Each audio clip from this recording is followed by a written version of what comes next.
अच्छा जी। अब हमने बात करनी है बोनस शेयर्स की। बोनस शेयर्स क्या होते हैं, कैसे होते हैं, क्या उनका ट्रीटमेंट है, वो सारा हम डिस्कस करेंगे। देखिए, जब हम income from capital gain discuss कर रहे थे ना, इनकम फ्रॉम कैपिटल गेन में हमने बोनस शेयर्स जो हैं उन बोनस शेयर्स की डिस्कशन की थी कि ये मेरा कैपिटल गेन है। इस कैपिटल गेन में ये जो है क्या होगा, इसको डिस्पोज करेंगे, उसका पार्ट बन रहा होगा। तो कैपिटल गेन में हमने बोनस शेयर का डिस्पोजल पढ़ा था कि क्या होता है, किस तरह से होता है। वो हमने सारा कुछ वहां पे रिकॉर्ड किया हुआ था। अब हमने देखना है कि बोनस शेयर मिलना, इनकम फ्रॉम अदर सोर्स में जो हम चीज डिस्कस कर रहे हैं वो क्या है, वो है बोनस शेयर मिलना। कि जब हमें बोनस शेयर मिलेंगे, जो हम किस कॉस्ट पे रिकॉर्ड करेंगे, जब हमें बोनस शेयर्स मिलेंगे हम उन्हें किस वैल्यू के ऊपर रिकॉर्ड करेंगे, वो चीज़ हमने यहाँ पे देखनी है। उस चीज़ को हमने यहाँ पे समझना है, उस चीज़ को हमने अंडरस्टैंड करना है। बिकॉज अगर हम बात करें ना बोनस शेयर की, तो बोनस शेयर जो है वो हमारा बेसिकली क्या होता है, जो हमारे पास एग्जिस्टिंग शेयर होल्डर हैं, जो हमारे पास क्या है, एग्जिस्टिंग शेयर होल्डर्स हैं, उन एग्जिस्टिंग शेयर होल्डर्स को हम क्या दे रहे होते हैं, हम फ्री में शेयर्स जो हैं वो दे रहे हैं। बिकॉज कंपनी ने क्या करना होता है, कंपनी ने डिविडेंड जो है वो डिक्लेयर करना होता है। जब कंपनी डिविडेंड की बात करती है तो डिविडेंड का मतलब होता है कंपनी ने कैश में क्या करना है, कैश फॉर्म में कंपनी ने डिविडेंड देना है। अब कंपनी कहती है कि यार मैं कैश नहीं दूंगी, मैं क्या कर देती हूँ, कैश के बदले में अपने एग्जिस्टिंग शेयर होल्डर्स जो हैं उनको क्या इशू कर देती हूँ, शेयर इशू कर देती हूँ। ये जो शेयर्स दिए जाते हैं ये एग्जिस्टिंग, एग्जिस्टिंग का मतलब होता है कि जो हमारे पास मौजूदा शेयर होल्डर हैं उनको क्या दिए जा रहे हैं, उनको ये शेयर इशू किए जा रहे हैं। तो एग्जिस्टिंग शेयर होल्डर है ना हमारे, तो ये हमारे बोनस शेयर्स कहलाते हैं। अब देखिए, ये एग्जिस्टिंग शेयर होल्डर को फ्री ऑफ कॉस्ट 1 रुपया भी दिए बिना क्या मिल रहे हैं, शेयर मिल रहे हैं। तो हमने क्या करनी है, अब हमने इसको देखना है कि इसकी वैल्यू क्या होगी और क्या है और क्या नहीं है, किस तरह से। एक चीज आप ध्यान अगर देखें, एक चीज का अगर आप फोकस रखें, वो क्या है कि जब भी आपको ये बोनस शेयर्स मिल रहे हैं, ये डिविडेंड की बजाय मिल रहे हैं। मतलब कैश का डिविडेंड नहीं दिया, उसके बदले में क्या दिया, इन्होंने आपको बोनस शेयर दे रही हैं। तो ये बोनस शेयर्स भी क्या ट्रीट होगा, ये बोनस शेयर्स भी हमारा होगा। अब चूंकि ये डिविडेंड ट्रीट होगा तो इसका हमने ट्रीटमेंट जो है वो देखना है। And this one is super important, this one is very very very important, very very very important है। बिकॉज इस अटेम्प्ट में आपको ये चीज जो है वो क्या होगी, पेपर में आएगी। इस अटेम्प्ट में सुपर इंपॉर्टेंट एरिया देखें। बोनस शेयर समझ लगी, बोनस शेयर क्या होते हैं। अब बोनस शेयर्स की हमने, ये तो लग गया पता कि बोनस शेयर्स क्या होते हैं क्या नहीं होते।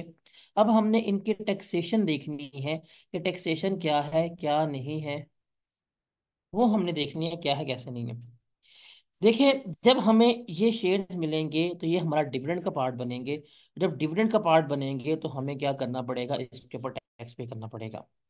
तो टैक्स लगेगा जो fair market value of shares की होगी, उसके ऊपर हम क्या कर रहे होंगे, टैक्स लगा रहे होंगे। और टैक्स का रेट क्या होगा, 10% होगा। उसके मुताबिक क्या किया जा रहा होगा, हम इसको लेकर चल रहे होंगे। ठीक है। अब रिमेंबर, बोनस का जो एरिया है वो क्या है, कि जब भी बोनस शेयर मिलेंगे उसके ऊपर 10% जो है वो टैक्स लगेगा, जो भी स्पेसिफाइड वैल्यू होगी उसके ऊपर। मतलब अगर आपको लाख रुपए के बोनस शेयर उसने दिए हैं, तो लाख रुपए का 10% लेंगे, वो कितना आएगा हमारे पास, 10,000 आएगा। तो 10,000 जो है वो क्या किया जाएगा, वो टैक्स पे किया जाएगा। और कंपनी जो बोनस शेयर दे रही होगी वो टैक्स कलेक्ट करेगी, और गवर्नमेंट को क्या करेगी, गवर्नमेंट को टैक्स जो है वो पे कर रही होगी। ओके। अब वो सवाल ये है कि किस तरह से किस तरह से जो है वो बोनस को लेके चलना है, किस वैल्यू पे उसको लेके चलना है। अब ये रूल, ये असूल जो है, ये रूल, ये असूल जो है वो हमें चाहिए। इस असूल को हमने देखना है। कहता जी, कोई भी कंपनी जो बोनस शेयर इशू कर रही है, वो क्या करेगी, वो टैक्स डिपॉजिट करेगी 15 डेज के अंदर। हाईलाइटेड है, इसको आपने याद रखना है कितने दिनों में, 15 डेज के अंदर क्या करेगी, उसने गवर्नमेंट को जमा करवाना है। अब ये 15 डेज कब से काउंट करने हैं, from the first day of closure of book, कि जब वो अपने बुक्स को क्लोज करेगी, जब उसने डिविडेंड डिक्लेयर करने के लिए अपने क्लोज करना है, तो क्या किया जाएगा, उसके 15 डेज के अंदर अंदर उन्होंने क्या करना है, गवर्नमेंट को टैक्स जो है वो पे करना होता है। और किस वैल्यू के ऊपर, 10% बोनस शेयर के ऊपर। मतलब क्या लेंगे, मतलब जो भी हमारे पास बोनस शेयर्स की वैल्यू आएगी, जो भी हमारे पास बोनस शेयर्स की वैल्यू आएगी, हम उस बोनस शेयर्स का 10% लेंगे। जो उसका 10% जवाब आएगा, वो हमारा क्या होगा, टैक्स कंसीडर हो रहा होगा, और वो हमने क्या करना है, वो हमने टैक्स पे करना होता है। अब सवाल ये है, क्वेश्चन जो हमारे माइंड में आता है, वो है कि हमने किस वैल्यू को डिटरमिन करना है, कैसे वैल्यूएशन होगी, वो हमने यहाँ पे देखना है।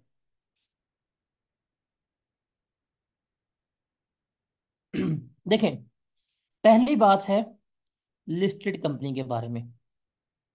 लिस्टेड कंपनी का मतलब क्या है, ये वो कंपनी है जिसके शेयर्स जो हैं वो मार्केट में सेल हो रहे होते हैं। ये वो कंपनी है जिसके शेयर्स मार्केट में सेल हो रहे होते हैं। मतलब स्टॉक एक्सचेंज जो है हमारे पास, उस स्टॉक एक्सचेंज के ऊपर उसके शेयर्स क्या हो जाएंगे, उसके शेयर्स जो हैं वो फरोख्त हो जाएंगे, उसके शेयर्स जो है बिक रहे हैं। अब मार्केट में शेयर्स बिक रहे हैं ना, तो इसकी वैल्यू डिटरमिन करना बड़ा आसान है।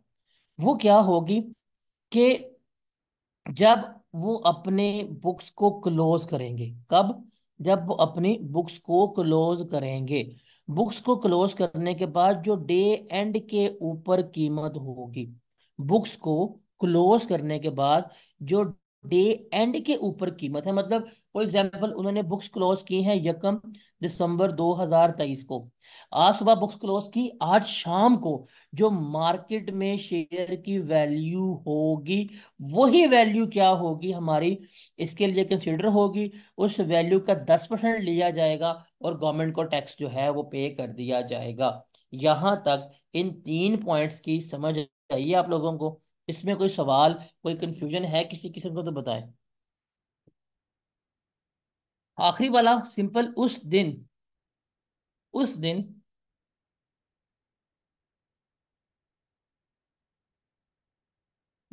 जिस दिन आपने डिविडेंड डिक्लेयर किया, उसके लिए जब आपने अपनी बुक्स को क्लोज किया है, उस दिन के ऊपर जो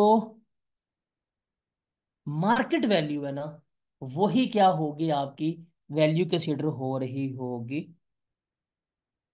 स्टॉक एक्सचेंज। अब आप खुद बताएं, कॉमन सेंस का है सवाल, खुद बताएं कि अगर मार्केट में शेयर्स बिक रहे हैं, मार्केट में शेयर्स हैं, मार्केट वैल्यू डिटरमिन हो सकती है, तो फिर तो मेरे लिए कॉस्ट मुश्किल, कैलकुलेट करना मुश्किल नहीं है।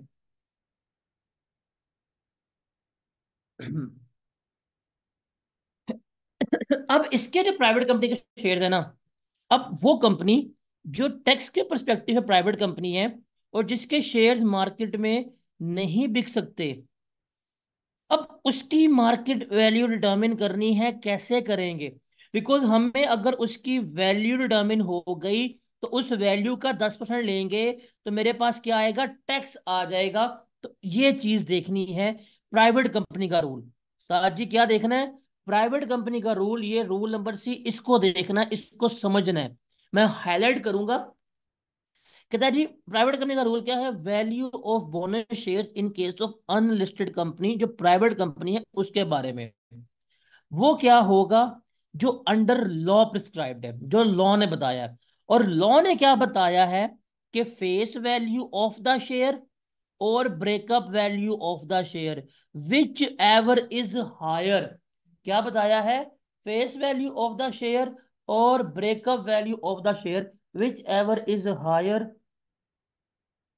वो।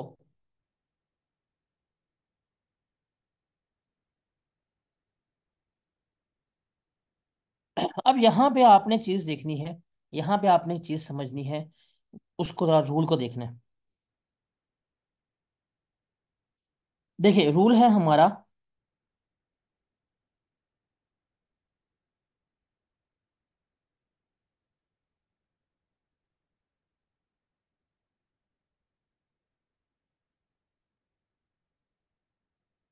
फॉर अनलिस्टेड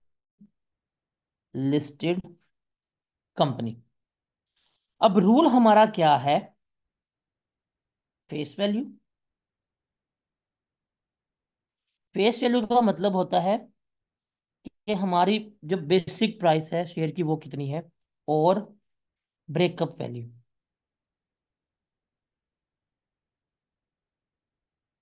इसमें से जो हायर है वो लेनी है।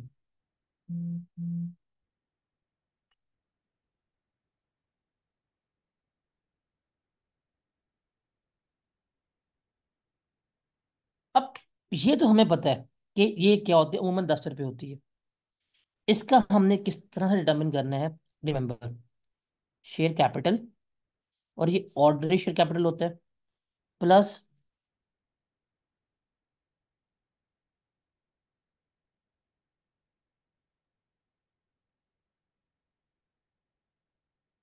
Share premium, plus reserves. ये आ जाएगा। इसको डिवाइड करेंगे नंबर ऑफ शेयर के साथ।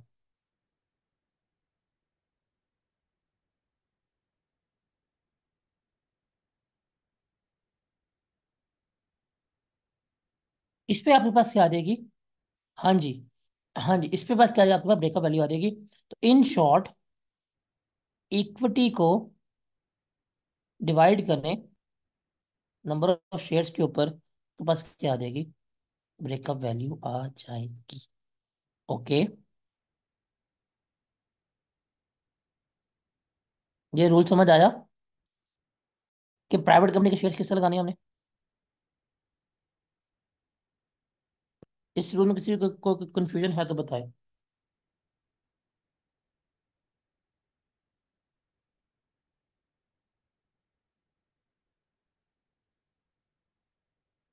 ये पॉइंट नंबर सी, और ये, इसमें ये लाइन पढ़ लो, और इसको जरा यहां तक पढ़ लो, फिर बताओ मैं आगे चलूं।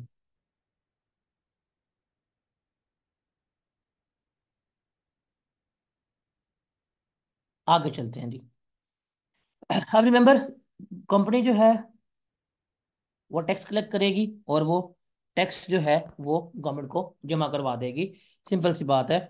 और ये सिंपल सी बात है जो हमने यहाँ पे देख ली है। ठीक है। इसमें एक हमने यहाँ पे वर्ड पढ़ा, वो है डिविडेंड। मतलब बोनस शेयर्स तो दे रहे हैं, बट हम बोनस शेयर्स दे रहे हैं as a dividend.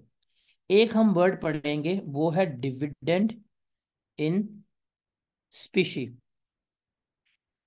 Dividend in species का मतलब क्या होता है इसका ट्रीटमेंट भी वही जो हम अभी पढ़ के आए हैं। बट डिविडेंड इन स्पीशी क्या होता है? कि कंपनी ए है एक हमारे पास, कंपनी ए ने अपने शेयर होल्डर्स को बोनस देना है। अब असूलन उसको अपनी ही कंपनी के शेयर देने चाहिए, बट ये अपनी कंपनी के शेयर्स नहीं देती, इसके पास किसी और कंपनी के शेयर्स पड़े, कंपनी बी के, कंपनी सी के। वो अगर इसको दे देगी, मतलब एक कंपनी अपने शेयर दिए बिना ही किसी दूसरी कंपनी के शेयर दे देती है, तो वो हमारा क्या कहलाएगा? वो हमारा डिविडेंड इन स्पीशी जो है वो कहला रहा होगा। रेट इसका भी 10% है, शेयर्स की वैल्यू इसकी भी इसी रूल्स के मुताबिक हम क्या करेंगे? कैलकुलेट कर रहे होंगे। ये जो चीज है ना, ये वाली, this thing is really important for you. देखें, शेयर्स मिलना इज इंपॉर्टेंट, ओके, लग गया पता। शेयर्स मिल जाएंगे, 10% के हिसाब से हम टैक्स पे कर देंगे। ये टैक्स पे जो है वो हम करेंगे, एफटीआर का पार्ट बना देंगे। ये हमें पता लग गया कि ये जी डिविडेंड मिलेगा, बोनस शेयर्स होगा, और ये किसका पार्ट बनेगा? ये हमारे एफटीआर का पार्ट जो है वो बन रहा होगा। अब रियल प्रॉब्लम या रियल एक इशू है वो क्या हो सकता है, आप खुद बताएं। अगर आपको ये फ्री में शेयर्स मिले हैं या अगर आपको ये बोनस शेयर्स मिले हैं, तो क्या इन बोनस शेयर्स को हम कभी डिस्पोज नहीं करते? क्या हम इन्हें कभी बेचते नहीं है? खुद बताएं सोच के, आपको आज बोनस शेयर एक कंपनी दे दे तो क्या करेंगे आप? क्या आप उन शेयर्स को डिस्पोज ऑफ करेंगे कि नहीं करेंगे? बताएं। फ्यूचर में बेच सकते हैं, मुस्तकबिल में उन शेयर्स को बेच सकते हैं ना हम लोग। अब जब हम मुस्तकबिल में उन शेयर्स को बेचने की बात करेंगे, मुस्तकबिल में जब हम उन शेयर्स को डिस्पोज ऑफ करने की बात करेंगे, तो उस वक्त उनके लिए एक कॉस्ट होनी चाहिए। क्या होनी चाहिए? एक कॉस्ट होनी चाहिए। हम कैपिटल गेन में बच्चों क्या पढ़ के आ चुके हुए हैं? Consideration receive minus cost of asset. आपने जब बोनस शेयर बेचा, जो अमाउंट है वो तो लग जाएगी, बट इन बोनस की जब मुफ्त में मिले हैं, कॉस्ट क्या होगी? क्या ये सवाल है कि नहीं हमारे माइंड में?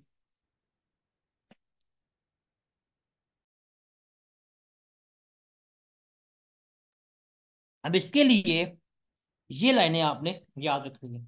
ये वो क्या है कि अगर लिस्टेड कंपनी है, अगर लिस्टेड कंपनी है, तो जब लिस्टेड कंपनी ने आपको बोनस शेयर्स दिए थे, तो उसने उस बोनस शेयर्स के ऊपर टैक्स भी पे किया था। तो वो जिस कीमत के ऊपर, जिस प्राइस के ऊपर उन्होंने टैक्स पे किया था, वही प्राइस क्या बन जाएगी आपके लिए? कॉस्ट बन जाएगी। ओके, ये बात समझ आती है?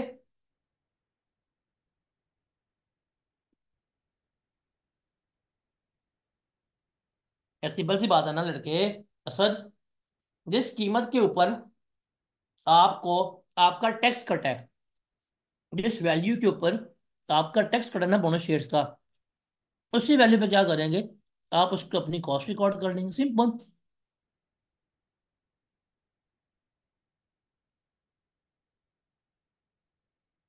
और प्राइवेट कंपनी के शेयर हैं या अनलिस्टेड कंपनी के शेयर हैं, उन्होंने जिस वैल्यू पर टैक्स काटा हुआ है आपका, वही क्या बनेगा आपके लिए? कॉस्ट।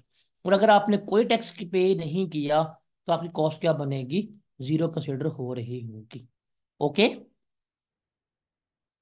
और अगर आप प्राइवेट कंपनी के शेयर बेचते हैं, तो सेक्शन 37 का पार्ट बनेंगे। पब्लिक कंपनी के शेयर बेचते हैं और प्रॉपर थ्रू बैंकिंग, थ्रू क्या कहते हैं, मार्केट बेस्ड ट्रांजेक्शन करते हैं और एनसीसीपीएल से सेटिस्फाइड भी करवाते हैं, फिर वो पार्ट बनेंगे आपका इसका 37A का। अदरवाइज वो पार्ट बनेंगे आपका 37 का। वो जो हमने कैपिटल गेन में एक्सेप्शन बढ़ी थी, वही एक्सेप्शन हमारी यहाँ पे भी अप्लाई हो रही होगी। Got it?